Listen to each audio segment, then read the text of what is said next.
Hi Capricorns, and welcome to your reading for July 2019. My name is Melanie.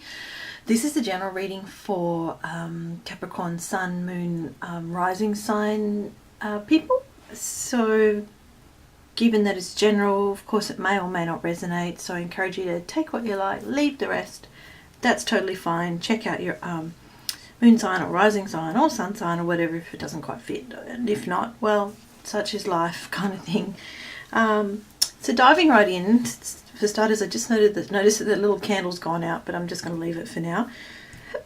Not sure if that means anything or not, but anyway, I'll do 5 cards for a monthly spread. The first card there along the back representing the past and any past energies which may be a factor this month. You guys have the Ace of Swords. The second card representing the month of July, current issues, current situation. You have the Four of Wands.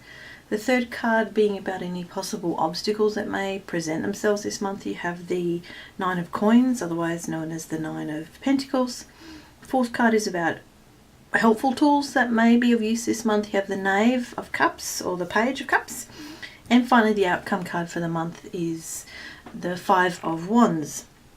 That final card lying down there from a different deck that I use more like oracle cards, representing the overall theme for the month. That one is called Eagle, and that's about observation. And I'll be reading specifically about that card at the end of this reading.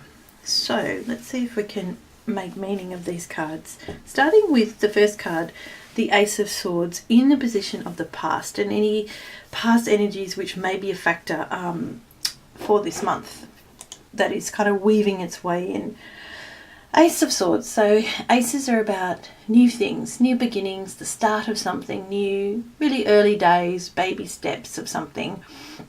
They're also about gifts from the universe, some sort of divine, say, inspiration has come in, some sort of, and you've, at some point in the past, you've had like a brilliant new flash of inspiration, new way of thinking. You've come to believe something new and different and kind of brilliant.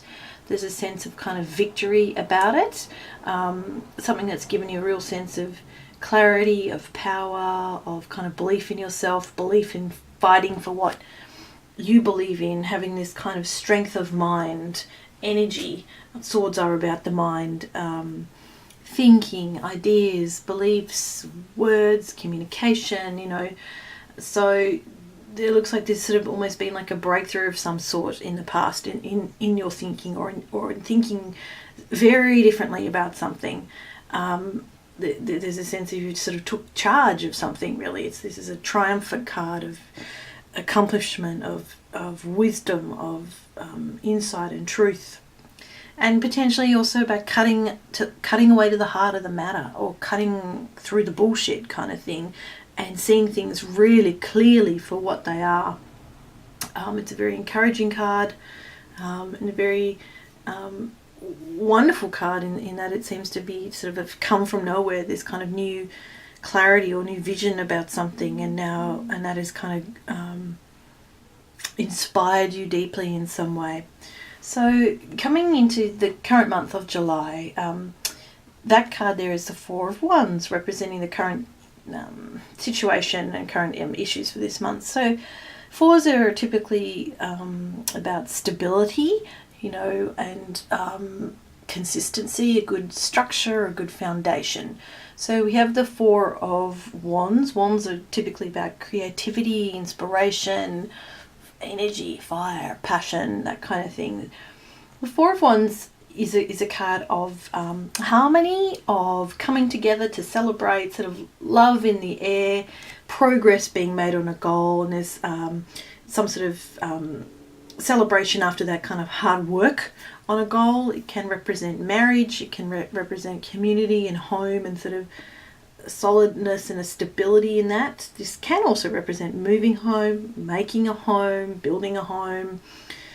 It's a 4, so it's, you know, it's not even halfway there yet, if we're talking about out of 10, but it's about progress being made in whatever it is, whatever area of your life that you've been working on, and you've kind of given you now have like a sense of stability in that, sometimes potentially there can be a sense of stuckness too.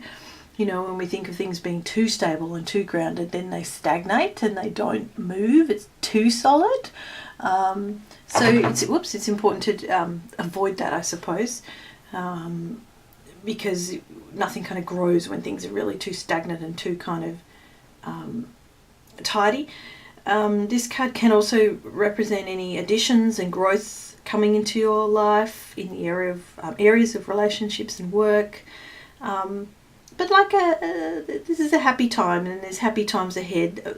Some sort of rite of passage has been completed, and there's a sense of celebration and joy now as you're preparing for some sort of next step in your life. So it looks like the Ace of Swords, some sort of new mental clarity or new belief or new insight, wisdom, you know, struck you almost, and that is a factor this month in that there's been a cause for celebration of something, and something has really solid has been built and developed, and there's joy around that, and a good progress being made on whatever, say, started with the Ace of Swords. The third card along, representing what may be an obstacle this month, you have the Nine of Coins, otherwise known as the Nine of Pentacles.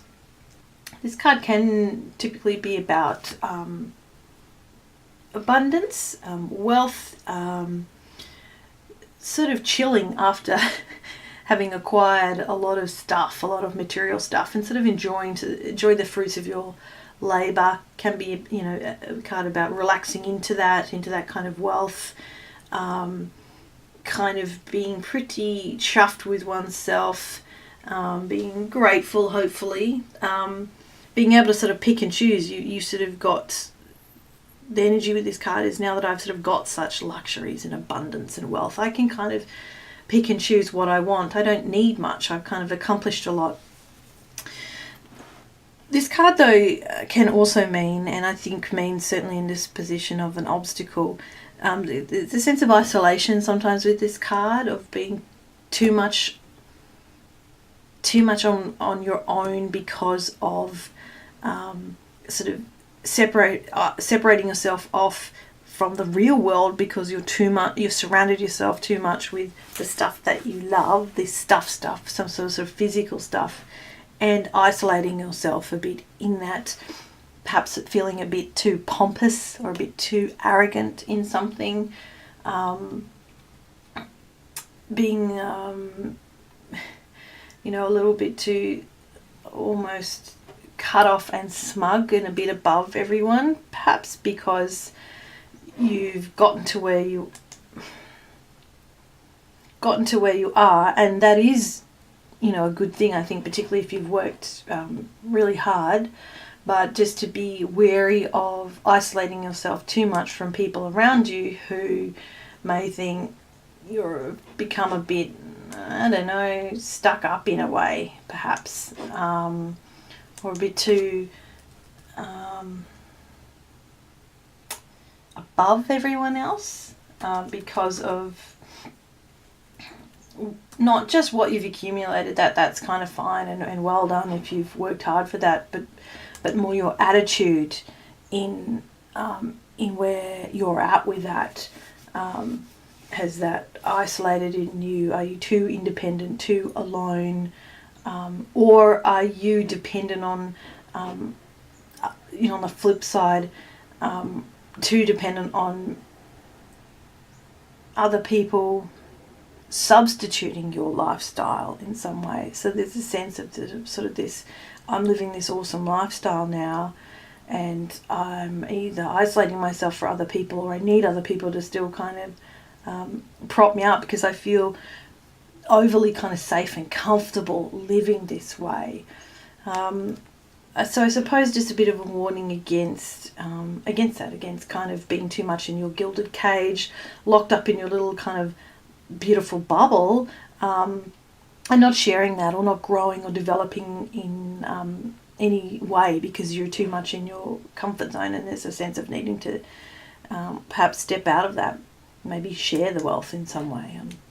you know, but potentially for me it's more about just being too isolated, and perhaps with a tinge of arrogance around what you have achieved, and then looks like you have achieved something because of that Ace of Swords in the background giving you something new, and then this kind of cause for celebration and stability that's been developed, and with that Four of Wands. So what might be useful this month? You guys have the Knave of Cups, otherwise known as the Page of Cups. So the court cards can represent actual people. Oh, I'm yawning, sorry. So this could be a person who comes into your life this month who is useful in some way. It could be a child or a teenager. Maybe it is a child. Could be a water sign, Pisces, Cancer, Scorpio. Could be boy. Doesn't have to be any of these things, of course. Super vague. But the pages are messengers. So it could be someone coming in with a message of something new. Pages are, like I said, are young, so they're like children and teenagers, but the energy is a very useful energy, happy, joyful, creative, kind of young, curious, you know, that childlike wonder about the world, you know, learning something new, being a student or a trainee, you know, and just kind of having that kind of sense of the world as your oyster. The Page of Cups has a really kind of creative, affectionate, fun, playful energy about it, with that youthful kind of energy and youthful character, still very much developing their character. Sometimes with this card there's a desire to, it's an indicate, you know, the Page of Cups is quite drawn to the arts, to sort of creative endeavours, to meditation, to sort of magical kind of things, with that kind of youthful, bright imagination coming to life, but also a sense of messages coming from the universe. So either sharing a message with you, somebody coming in with some sort of helpful message or news of something, and having a sense of, I don't know, like synchronicity about that, or you feeling like you're getting a message from the universe in some way, which ultimately is very helpful for you. It's kind of like this quirky kind of energy. So I don't know if you know anyone who's like that, or you are a bit quirky yourself, but to kind of use that kind of more youthful, wide-eyed, joyful, innocent energy, or getting in touch with that within yourself, in a child, to bring you perhaps back down to earth if you've been a little bit above earth with the Nine of Coins card there. The outcome card for the month is the Five of Wands. Really interesting card, sort of changes the tone of things a bit. Five of Wands can be about disagreements and conflict. Can be about, like, for me, I always think of there's too many cooks in the kitchen. There's tension, there's diversity, there's complexity, there's too many choices, there's too many people involved. Everyone's fighting for something, but nobody kind of knows what everyone else is fighting for, what anyone else is saying, because there's so much kind of conflict. There's no real purpose to this kind of, there's a sense of sort of almost like chaos. There's competition. It's like you're being challenged in your point of view, but you're also challenging someone else's point of view, and in turn they're challenging someone else's point of view, and nobody's really seeing anyone else's point of view. No one's really listening clearly or looking clearly.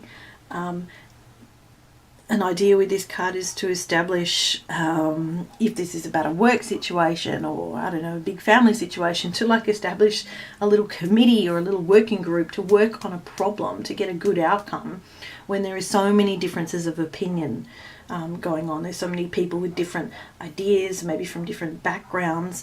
And look, that generates a lot of energy and a lot of passion. Remembering wands are about passion. And you know, the kind of creative energy, but there's kind of too much energy with this, and it's very scattered. It's not focused, it's kind of divided, it's competing against each other. You probably all want the same thing, but everyone's got a completely different idea of how to go about it. So kind of a bit of a frustrating end, you know, to the month perhaps. I guess the best thing you can do, and I'm curious now about that final card there that's lying down, called Eagle, about observation, and I'm going to read from the book that came along with that card, the Dreamtime Reading Cards. Dreamtime is the Aboriginal Australian spiritual belief system. Interesting, I can't remember what it says about the eagle and observation, but when I think of the Five of Wands and this kind of conflictual, tense kind of energy with too many people arguing, I think a good way to manage that is to step back, to observe, like it says in the eagle card, to observe what's going on, get a much bigger perspective on it, to be able to see what's really going on here. What do we really need to do? Otherwise, if you're too much in it, you can't see around you. I saw this great example the other day. So say if I was to hold up this card really close, really close. Not only can you not see the full card, but you can't see what's behind it. You can't see this bigger picture. So if you were to literally fly up high, I don't know how you're literally going to do that, but the point is, if you were to get a bigger perspective, like a bird does, like an eagle does, and it soars above and it can see the lay of the land, it can see what it wants, it can see what's happening down below. This might be a very good thing to do, considering this is the overall theme. So it's kind of saying, hey, take a step back, don't get so involved in that Five of Wands conflicted energy, rise above it, really. So anyway, now I'm just going to read from the book about eagle and observation. Let me find it.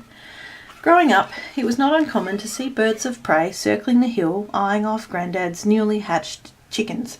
This is the author talking. The eagle is a strong bird. It has talons for gripping prey and a sharp beak which is used to rip its victims apart. Oh, there's this kind of fighting element. It has fantastic sight and can spot tiny prey even from great heights. The eagle often cycles above, gliding on the wind currents before swooping down to capture what it has had its eye on. The eagle encourages you to look at situations from a higher perspective. It's hard to see all sides of a situation when you're in the middle of it. I swear I didn't read this before I just gave you that little rant.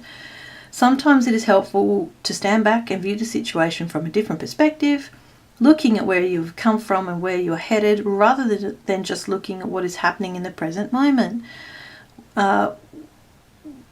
Where will your decisions take you, and what past decisions have you been basing your current ideals on? The eagle's strength and ability to focus in on things allows it to take charge of situations and soar above those who try to inhibit or control it. Absolutely. That's absolutely advice for the Five of Wands card. This is a time when you need to rise above the situation you find yourself in, look to the past and to the future you wish to create, and just really observe what is happening around you for a while. You may start to see the situation very differently. Awesome. I have nothing more to add. That is just perfect. So Capricorn, good luck for the month of July. Looks interesting to say the least. You can do it though. You can rise above whatever is happening, and you can get that kind of outcome that you're looking for. You just have to step back, okay? Maybe step your ego out of it as well, if that tends to happen, as it does for all of us. Thank you so much for giving this reading your time and attention. I'm very, very grateful. All the best for July, and I'll see you in August.